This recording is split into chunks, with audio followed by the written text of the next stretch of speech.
हमारी पृथ्वी एक नीला ग्रह जहां पानी ही पानी है। यह नीला रंग हमारे ग्रह की पहचान है।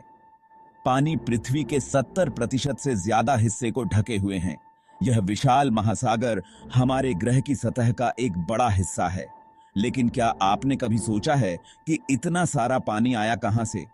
यह सवाल जितना साधारण लगता है उतना ही जटिल है।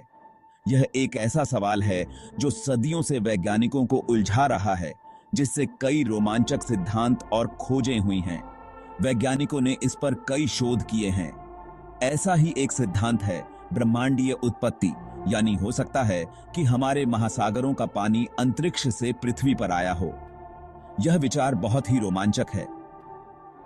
जरा सोचिए, एक ऐसा समय जब पृथ्वी एक नया आग का गोला हुआ करता था। इसकी सतह पिघले हुए लावा का समुद्र थी।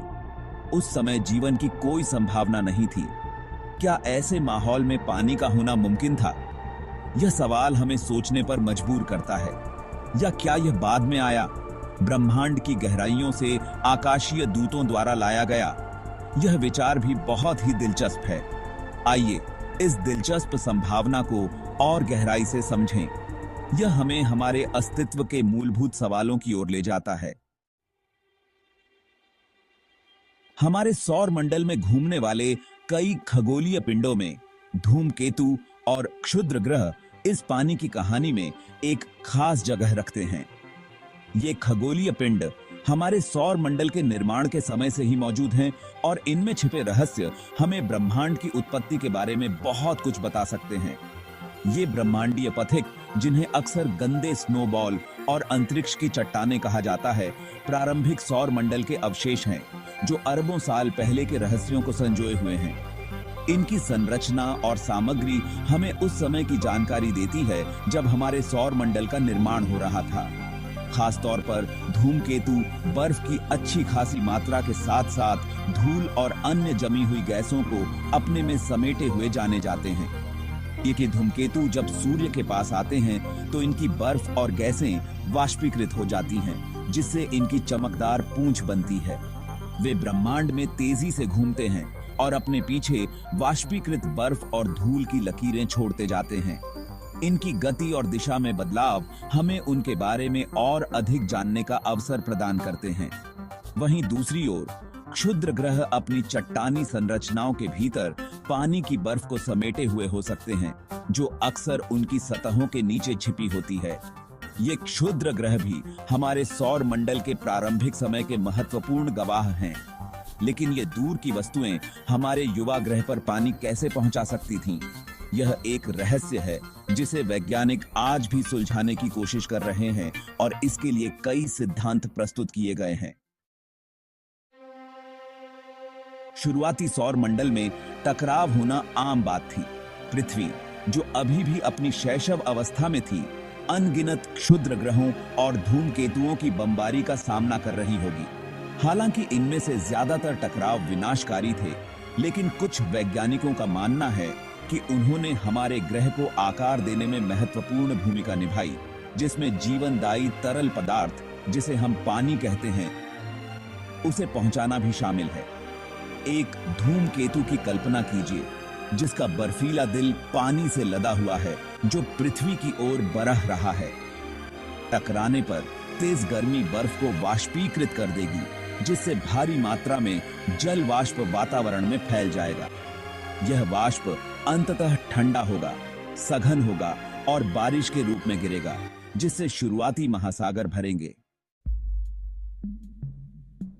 धूमकेतु और क्षुद्र ग्रहों की रासायनिक संरचना का अध्ययन करके वैज्ञानिकों को इस सिद्धांत का समर्थन करने वाले सुराग मिले हैं। उन्होंने पाया है कि कुछ धूमकेतुओं में ड्यूटेरियम और हाइड्रोजन का अनुपात पृथ्वी के महासागरों में पाए जाने वाले अनुपात से मेल खाता है। ड्यूटेरियम, जिसे भारी हाइड्रोजन भी कहा जाता है, हाइड्रोजन का एक समस्थानिक है और इसकी प्रचुरता पानी की उत्पत्ति के बारे में बहुमूल्य जानकारी प्रदान कर सकती है। धूमकेतु के पानी और पृथ्वी के महासागरों के बीच यह समस्थानिक समानता एक संभावित संबंध का सुझाव देती है, जो दर्शाता है कि पृथ्वी के कम से कम कुछ पानी की उत्पत्ति इन बर्फीले पथिकों से हुई होगी। जहां एक ओर धूमकेतुओं द्वारा पृथ्वी पर पानी पहुंचाने का विचार सम्मोहक है, वहीं इस सिद्धांत के सामने चुनौतियां भी हैं। कुछ अध्ययनों ने धूमकेतु और पृथ्वी के महासागरों के बीच ड्यूटेरियम से हाइड्रोजन अनुपात में भिन्नता दिखाई है। इस विसंगति ने वैज्ञानिकों को क्षुद्र ग्रहों सहित अन्य संभावित स्रोतों का पता लगाने के लिए प्रेरित किया है। समस्थानिक अनुपात में ये अंतर धूमकेतु को एक स्रोत के रूप में पूरी तरह से खारिज नहीं करते हैं।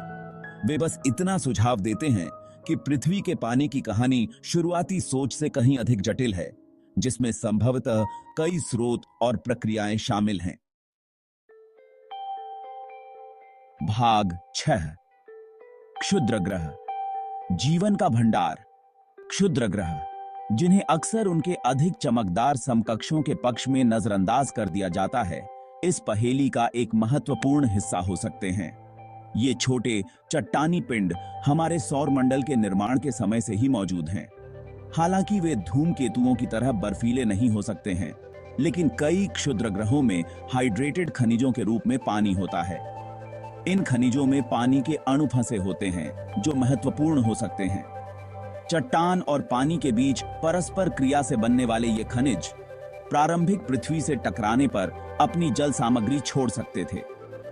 इस प्रक्रिया ने पृथ्वी पर पानी की आपूर्ति में योगदान दिया होगा। इसके अलावा कुछ क्षुद्र ग्रहों को कार्बोनेसस चॉन्ड्राइट के रूप में वर्गीकृत किया गया है, जो एक प्रकार का कार्बनिक अणु और पानी से भरपूर होता है।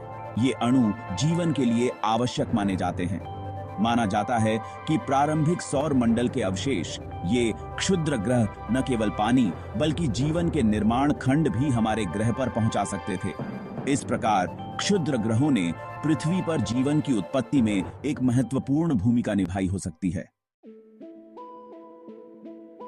भाग 7 हालिया खोजें, अतीत से पर्दा उठाना। धूमकेतु और क्षुद्र ग्रहों के हालिया मिशनों ने बहुमूल्य डेटा प्रदान किया है, जिससे इन खगोलीय पिंडों की संरचना और पृथ्वी पर पानी पहुंचाने में उनकी संभावित भूमिका पर प्रकाश पड़ा है। यूरोपीय अंतरिक्ष एजेंसी का रोसेटा मिशन, जिसने धूमकेतु 60P चुर्युमोव-गेरासिमेंको पर एक प्रोब उतारा, ने पृथ्वी के महासागरों की तुलना में एक अलग ड्यूटेरियम से हाइड्रोजन अनुपात पाया। हालांकि नासा के ओसाइरिस रेक्स मिशन, जिसने क्षुद्र ग्रह बेन्नु से नमूने एकत्र किए, ने पानी से युक्त खनिजों की उपस्थिति का खुलासा किया। ये निष्कर्ष हमारे सौर मंडल में पानी के स्रोतों की विविधता और पृथ्वी के महासागरों में उनके योगदान को समझने की चल रही खोज पर प्रकाश डालते हैं। भाग 8 जारी बहस। पृथ्वी पर पानी की उत्पत्ति को लेकर बहस अब भी खत्म नहीं हुई है। जहां ब्रह्मांडीय उत्पत्ति का सिद्धांत खासकर धूमकेतु और क्षुद्र ग्रहों से महत्वपूर्ण स्थान रखता है, वहीं अभी भी कुछ सवालों के जवाब मिलना बाकी हैं। वैज्ञानिक इस प्राचीन रहस्य को उजागर करने के लिए मिशनों के आंकड़ों का विश्लेषण करना, उल्कापिंडों का अध्ययन करना और परिष्कृत मॉडल विकसित करना जारी रखे हुए हैं। कुछ शोधकर्ताओं का प्रस्ताव है कि पृथ्वी के आंतरिक भाग से निकलने वाली गैसों सहित स्रोतों के संयोजन ने हमारे महासागरों के निर्माण में योगदान दिया होगा। पृथ्वी पर पानी की उत्पत्ति की खोज मानवीय जिज्ञासा और ज्ञान की हमारी अथक खोज का प्रमाण है।